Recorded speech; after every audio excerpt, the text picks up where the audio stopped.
We are Steve and Jill.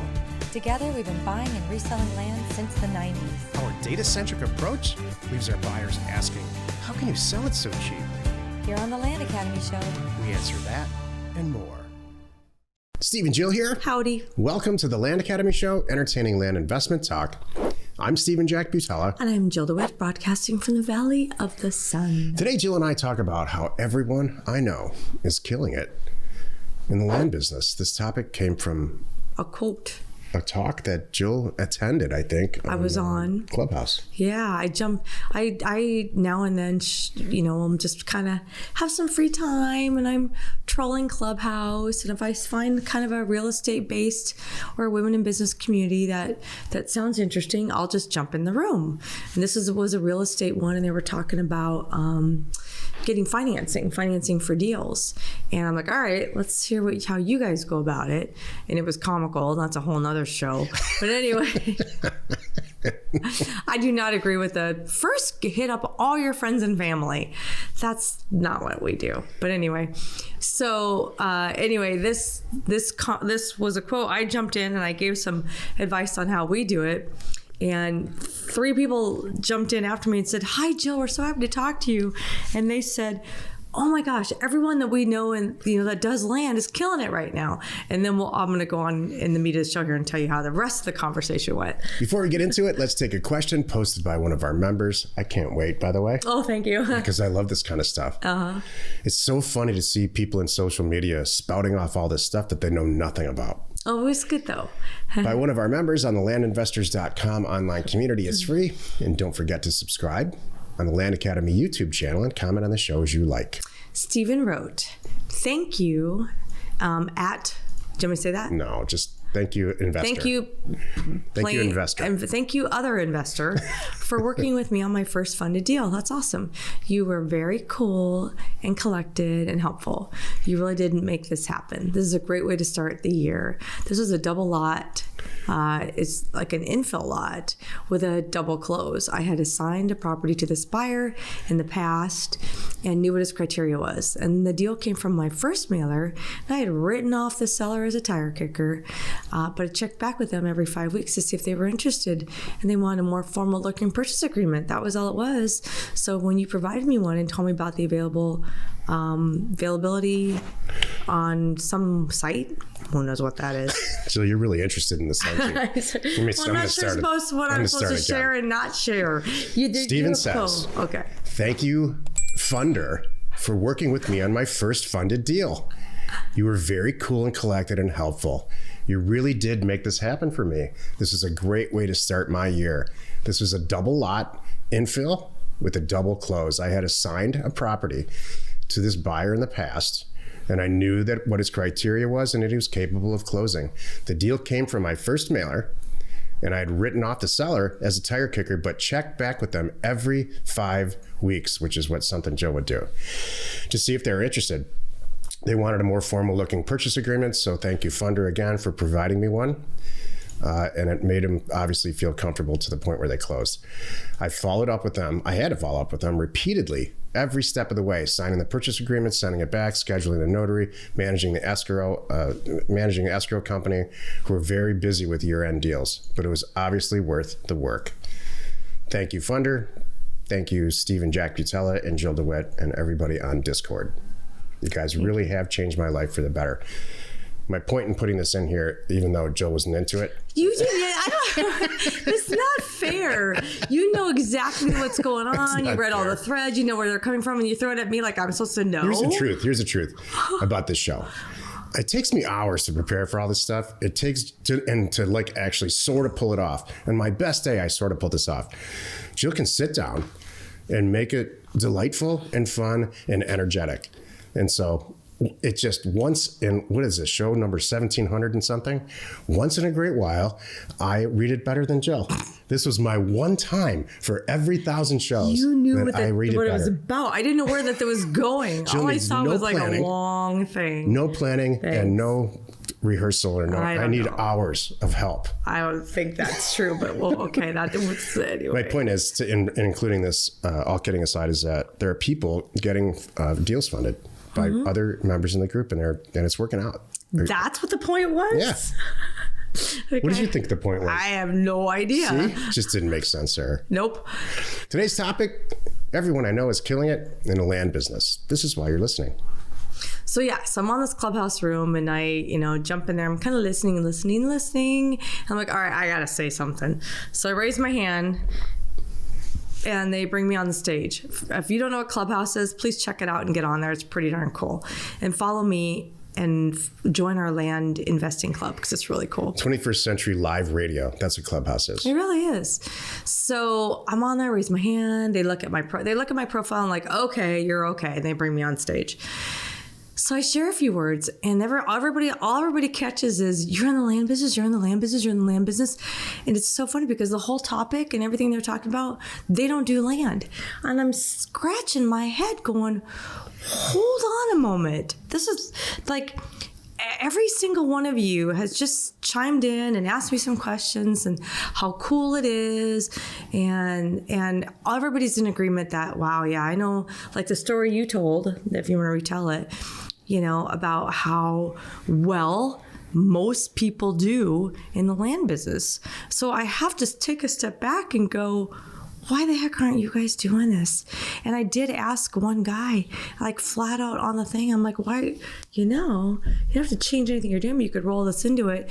And it's pretty much 90% of the time, it's the same comment, which is, it's just not sexy. Really.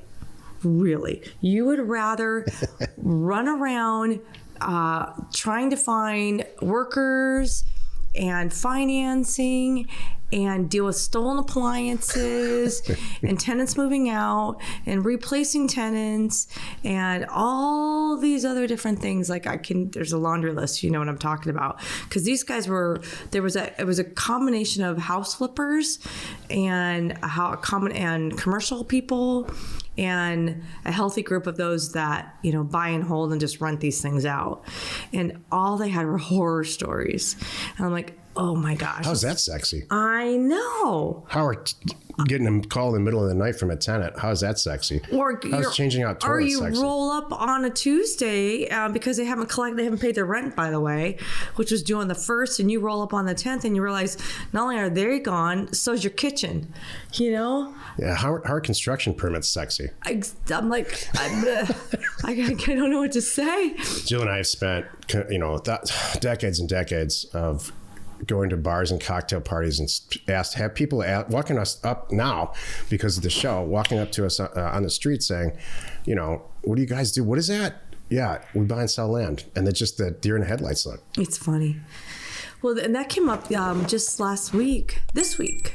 By the time this airs last week, it was really fun because this came up from a member on our Thursday afternoon call. Like, what do you tell people? Because I have a hard time explaining to people what I do. I'm like, yep, you're exactly right. Welcome to the club. Yep. It is confusing. It is hard. Most people don't get it. Sometimes, because there's a simplicity to it, yet doing real estate deals itself is complex. So most of the time I can figure stuff out. I can get to the root of the problem, do some adjustments and adjust and figure it out. This is something I honestly cannot figure out. I don't understand what is not amazing about buying and selling land.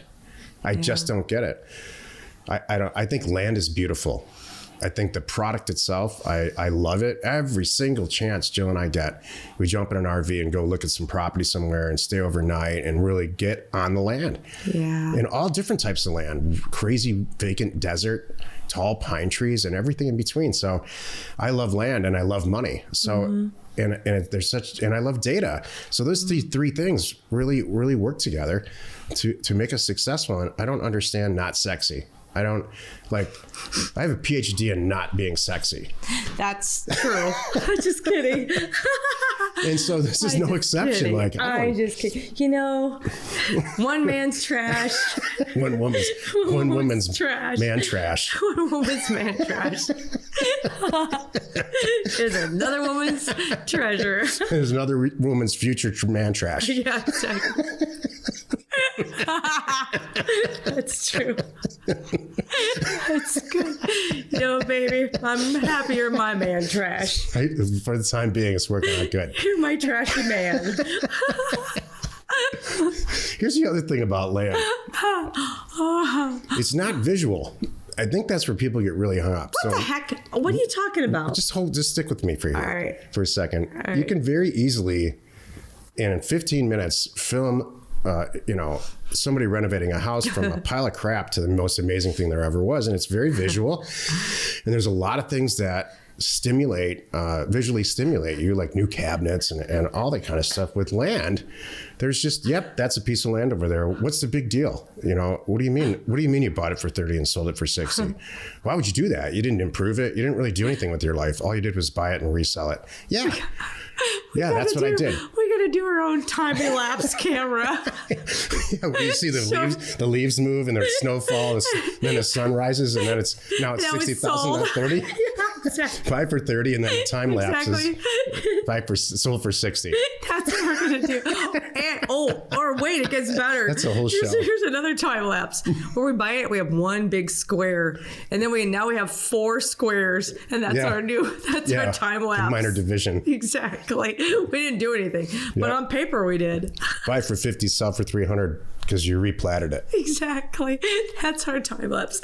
And showing one guy one day going out walking totally the surveyor and measuring, and that's it. Putting 4 stakes in the ground. You know what? That would work. That would be so funny. We gotta do that now. That's a whole show. Yeah, that would be awesome. That's our HGTV. So if anybody has an idea about why this is misunderstood after 30 years, please write it in the YouTube here. Write it down there in the comments. People misunderstand it because. I'd love to. I'll read your stuff on the show. All kidding aside, I don't understand what's bad about buying land and reselling it for more. I almost feel like every time we do it, and this is the kind of feedback we get from the buyers, we get this from the sellers, we get all this feedback like, thank you. I didn't know what I was going to do with this property. Mm-hmm. I inherited it 10 years ago. I've been paying the taxes. Don't even know where it is. Of course I want to sell it to you. I don't care. Mm-hmm. And from the seller, we get comments like, this is my dream property. I mean, from the buyer, this is my dream property. And we've spent time, thank you so much. You made it affordable. My kids are little and we're having a blast here. Yeah. So I just don't understand the mystery, or some people get it, I guess. I don't know. Mm-hmm. Here's what we're going to end. We'll end our video on. Have like Tawny Katane, like on the hood of a car. I don't know what that laying on. Here I go again. Tawny Katane. So Jill watched a lot of MTV when she was young, and I've seen MTV maybe 4 times my entire life. I'm sorry, I lived on MTV. I know I pretty much saw every single one of those 80s music videos, and I can replay them in my head at a moment's notice. I was gonna say, trying to put a supermodel on a piece of dirt. Yeah, let's not do that. I know. I would actually put. What would you put out there? Some really handsome lumberjack type guy. Oh yeah. Or a cowboy. Or something. How about the sheriff down south of us? Right. Yeah, he would look good out there. All right, I'm with you. Before Jill sings. Yeah. Happy you could join us today. 5 days a week, you can find us here on the Land Academy Show. So now the episode on the House Academy Show is called Renovation Nightmares. You are not alone in your real estate ambition. You have some new ones you're going to share? I have personal stories that you're aware of, but no, I want to talk about why it makes absolutely no sense to renovate a house. Build a new one, totally get that. Yeah. Improve property with other types of things, totally get that. But renovating an existing house, and I'll tell you why. Well, it doesn't make any sense financially. Knowing what we know and how better way to spend your time and money. There you go. And thank you for tuning in. By the way, don't forget, if you're a Land Academy member, join us on Discord. We are Steve and Jill. Information and inspiration. It's by Undervalued Property. We hope you find our content valuable, and we appreciate your support. If you have not already, please check out our channel and hit the subscribe button. And your comments and suggestions help us to create the content you're here for. Hitting the like button helps to support our channel's algorithm and gauge your interest for future shows.